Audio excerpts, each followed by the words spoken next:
Hi everyone, my name's Paul. Welcome to my DevRunner channel and the third episode of my Subscriber Spotlight series. My guest today is Alexandra Clare. She's an inspirational young woman from Yorkshire, England. She only began running earlier this year as a means of coping with the grief after the unexpected passing of her father. But in addition to running for physical and mental health, Alexandra has launched a series of running challenges in order to raise funds for the Sarcoma Foundation UK.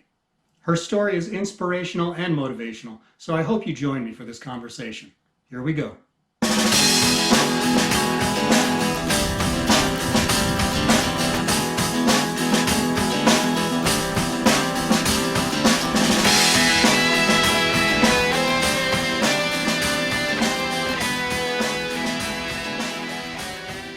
Welcome everybody to the latest edition. This is episode number 3 of this series on my channel that you know as Subscriber Spotlight. And today I'm very pleased to have a very inspirational runner with me. Her name is Alexandra Clare, and she's got an amazing story. So please stick with us, and there's plenty of motivation and inspiration for your running career in this one. So without any further ado, Alexandra, thank you for being here today. No, thank you for having me. It's my pleasure, absolutely. I got to know you through Instagram over the last few months, and your story is just, as I said, it's so inspirational, and you're doing so much good with your philanthropy. I just wanted to, give you an opportunity to shine a bit of a spotlight on what you've been up to and what your motivations for doing all this are. So, before we get too deep into that, I'm hoping that you can just give me a little bit of background on you, who you are, where you're from, family life, whatever you find relevant. Yeah, so I'm a 29-year-old single mother. I'm from the UK, from a very countryside-y place in the UK called Yorkshire. I don't know if you've heard of it. Yes. Most people know it because of the tea. I only started running recently, so I started running about 7 months ago. So all of this is pretty new to me as well. So Alexandra, you said you've only just recently become a runner. So let's go back a little bit further regarding your athletic background. When did you get started with any kind of sport? Oh, wow. So I've always really been interested in kind of fitness, but more the gym kind. So when it did come around and when everybody started going to the gym, I joined as well. I trained to be a PT instructor. And basically, I didn't like running. I hated running. I had actually started training to do a 10K before I knew I was pregnant with my son. So when I found out and then morning sickness kicked in, I obviously couldn't do the run. So, Yes. But even when I was training for that though, I hated running. Like it was just, I couldn't really breathe. I couldn't really run very well. It all felt quite uncomfortable. Yeah. So the fact that I am running now seems so strange to me. But yeah, so I started with fitness and with the gym, and I seem to have flipped that on its head. Now I feel like I don't want to go to the gym. I don't want to be in that environment. I don't want to stand there and lift weights. I just want to go for a run. What flipped that switch for you? What turned things around and actually made running your preferred exercise? I think it was just everything to do with the coronavirus, because obviously when our lockdown first happened, we were very limited. We had an hour time out somewhere to do an activity. We were basically stuck in our house, and I don't know if you've ever been stuck in a house with a 6-year-old child, but it's very challenging. So I think really for me that, especially because it was straight after my dad died, that I just kind of jumped into running and I just went straight into it. But yeah, I think it was more, I needed to be outside. I needed to be moving quickly because at the time I had such anxiety in my chest. It was kind of like I was just trying to outrun this grief, really. Yeah, I think I just ran past all the hard bits. And I think my first run was about 5 miles, which I have never done in my life. That's incredible. That's incredible. yeah, so I just think it just kind of propelled me into this need to just move to kind of overcome the grief, if that makes sense. Gotcha. And I'm not trying to push any buttons to try to bring up anything too sad, but No, don't worry. I'm hoping that maybe you could go a little bit into the situation with your father and how that was a bit of a spark. As you said, you started running as a means of, I guess, dealing with the emotional trauma of having lost your father. But if you don't mind talking a little bit more in depth about how that was the impetus for the beginning of your running. Yeah, definitely. So my dad actually got diagnosed. It was just over a year ago. So it was October last year. He was diagnosed with sarcoma in his leg. And I think it was watching him. So he had to have an operation to have the tumor taken out. But it was such a massive tumor that they had to take out the full front muscle of his leg, basically. So obviously watching him go through his rehab, watching him go through radiography and just trying to walk again, just really hit it home to me that I've got these perfect like 2 legs and I'm not doing anything with them.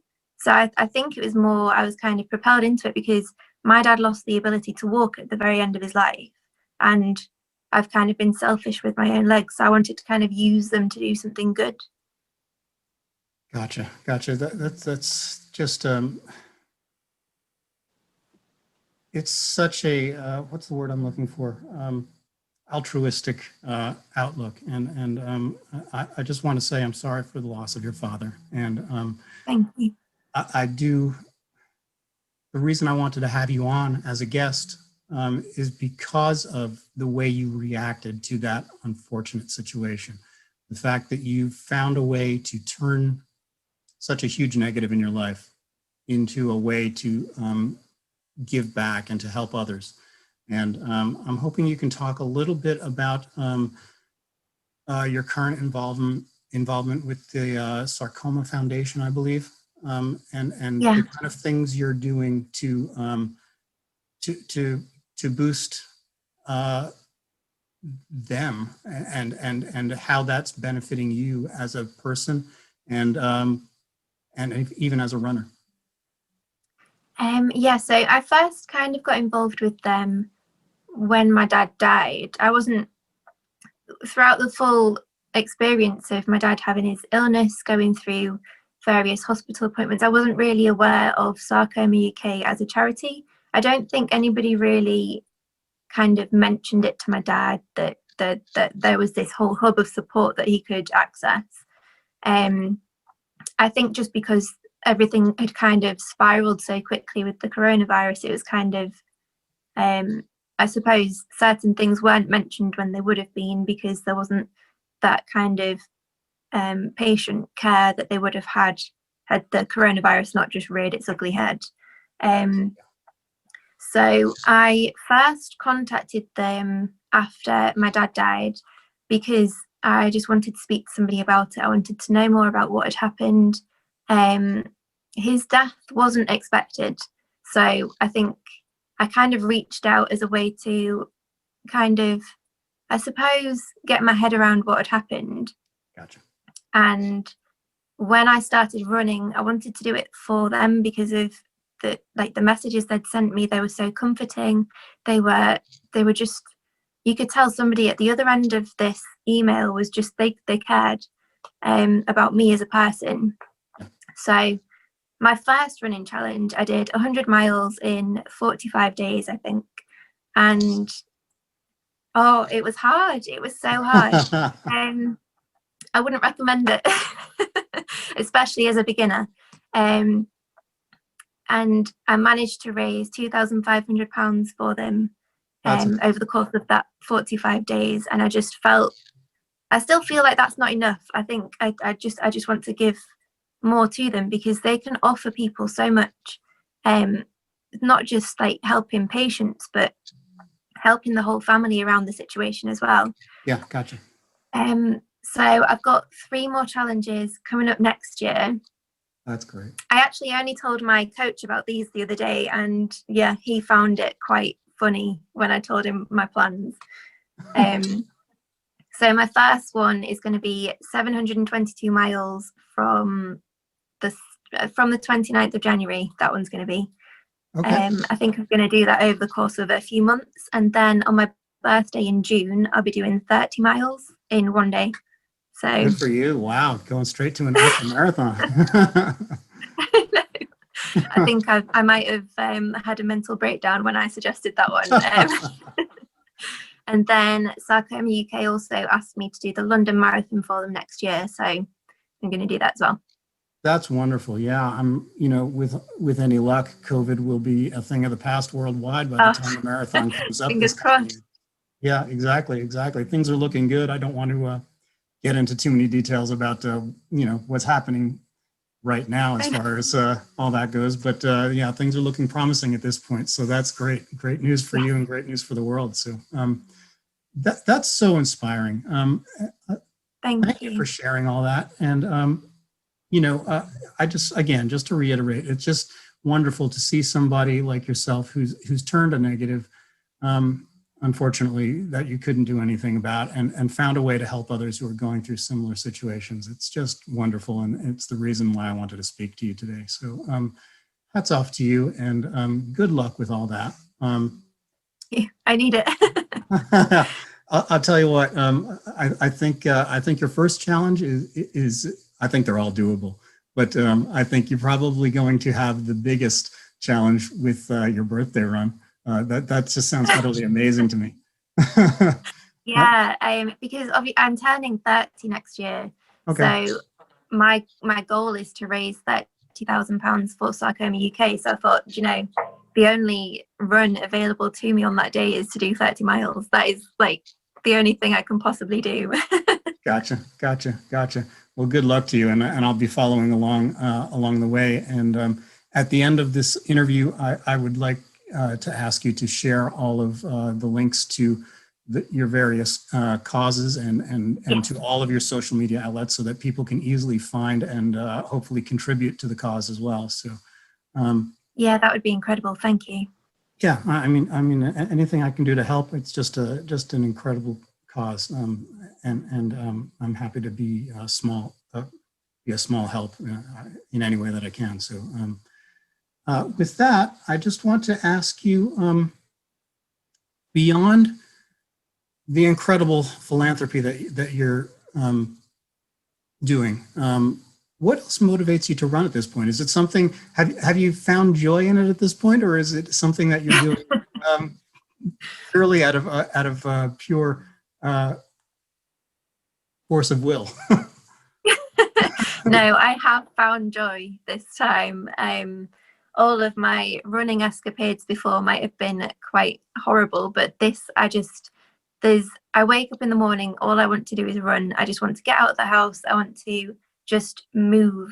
And I think a lot of that is to do with the mental health side as well, because I think when you're going through something quite as tricky as grief, you don't know what's going to come up next. You don't really know what it is that's going to get you next, what wave is going to come next. So I think it's more, when I run, I can kind of untangle all these thoughts, but without trying. Yes. So it's kind of like, it's like a therapy without having to sit down and talk to somebody about it, if that makes sense. Oh, absolutely. So it's kind of like a therapy without the hard work.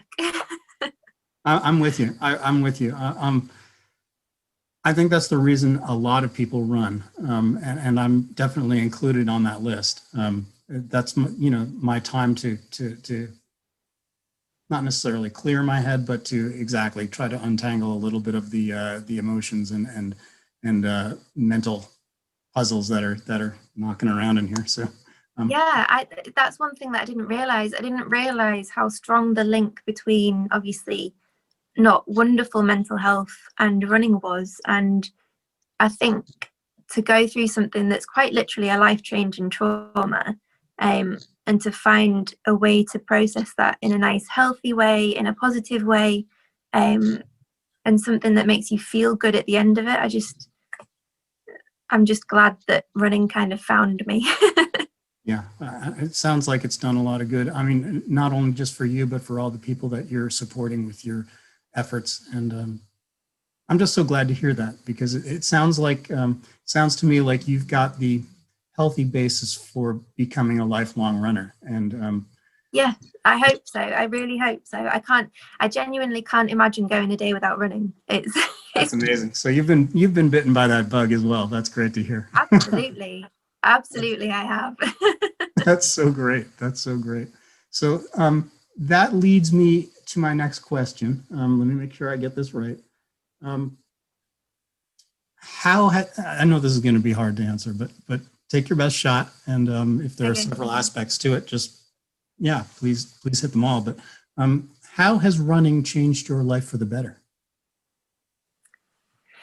That is a good question. So I think one of the best things that I've got from running is feeling like a lot fitter than I was before. My son he's only 6 years old.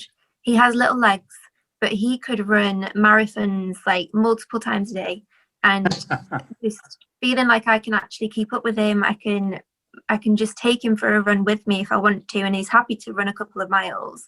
I think that's a massive kind of physical achievement for me, because before I was just tired. I was tired all the time, but then I was working full time as well. So I think it's kind of not working full time and running, and obviously getting the rest that I need has helped as well. Apart from the physical aspect of getting healthier and getting physically fitter, I think it's definitely the mental health side. I think being able to get out and move and be able to sort through your own thoughts and be able to tangle anxieties, worries, grief in general, and work through that kind of by yourself and understand yourself better.